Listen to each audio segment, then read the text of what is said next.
है। यहाँ से पहले बिंदु को मरीचि ऋषि के नाम से जानते हैं। उसके बाद में जो बिंदु है वो कहलाते हैं ऋषि वशिष्ठा।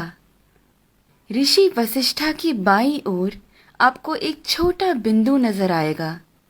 ये बिंदु ही है अरुंधति। ऋषि वशिष्ठा के बाद आते हैं ऋषि अंगीरसा। फिर आते हैं ऋषि अत्रि। फिर दाईं ओर की तरफ मुड़ते हुए जो बिंदु आता है वो है ऋषि पुलस्त्य।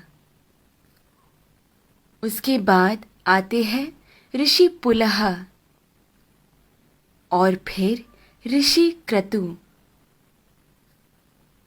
ऋषि पुलह और क्रतु के अंतर को 5 गुना मिलाकर नीचे की तरफ आएंगे तो वहां बसे हैं ध्रुव नक्षत्र। सदा उत्तर में रहने की वजह से उसे ध्रुव नक्षत्र कहा जाता है। इंग्लिश में हम इसे नॉर्थ स्टार के नाम से जानते हैं।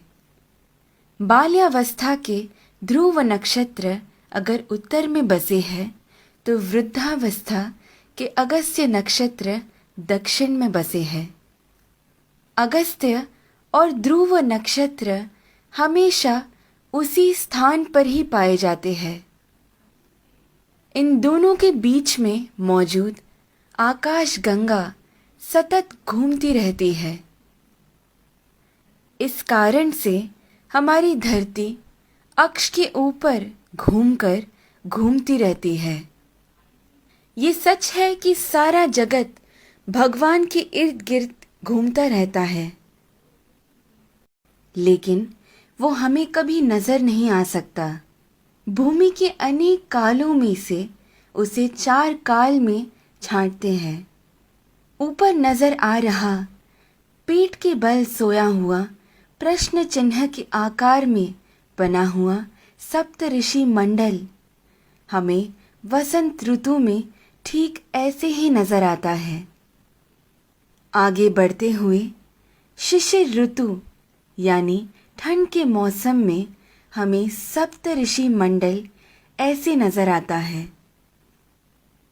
फिर शरद ऋतु में जब सारे पत्ते झड़ने लगते हैं तब सप्त ऋषि मंडल हमें ऐसे पीठ के बल सोया हुआ प्रश्न चिन्ह के आकार में नजर आता है। और फिर ग्रीष्म ऋतु यानी गर्मी के मौसम में हमें सप्त ऋषि मंडल ऐसे शीर्षासन कर रहे प्रश्न चिन्ह के आकृति में नजर आता है। चाहे जो भी हो, जब हम ये सारे प्रश्न चिन्हों को एक साथ में देखते हैं, हमारे सामने एक विशेष आकृति हमें बनता हुआ नजर आता है। वही कहलाता है हमारा स्वस्तिक।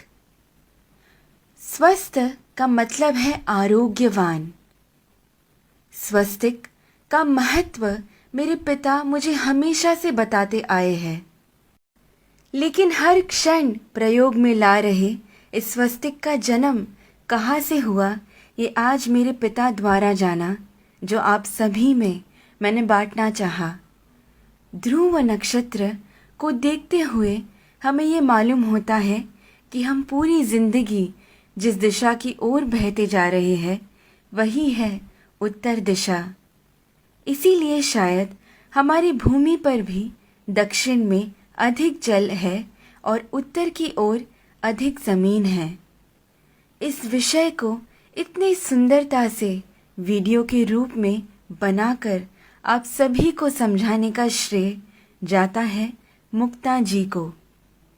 धन्यवाद। तत्परा अहोरात्रा।